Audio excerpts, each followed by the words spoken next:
За ханаас ямар хүн ороод ирж байгаа юм чи. Чи танилцсан гэдэг. За За танилцсан. довчхон танилцуулж харан хамтлагийн фэн байгаа. Хамгийн сонсох та. Хэдэн жил вэ? Амьдрал тоглолтыг би үзсэн. 80 он биш.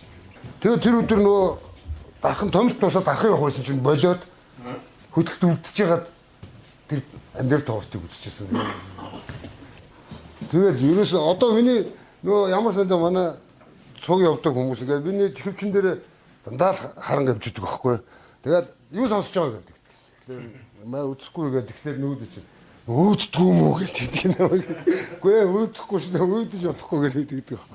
Сая тэндээс орж ирэл юу лээ ямар сандаа Хэлээгүй юм байна. Хэлээгүй юм байна.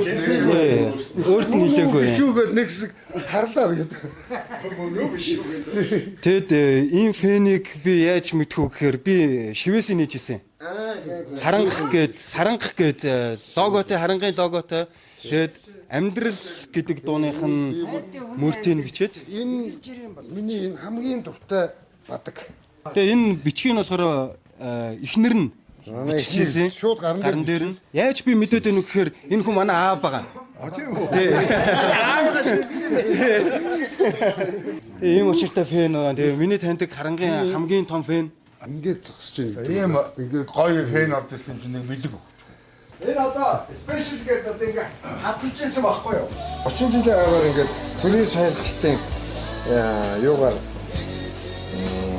тоглолтуудыг бид нар хийж ирсэн. Тэгээд бид гурвын зохиол, бүжигийн зохиол энэ нэг 30 жилийн агаар зориулж тавьсан юм 50 дуутай CD явах. 4 CD.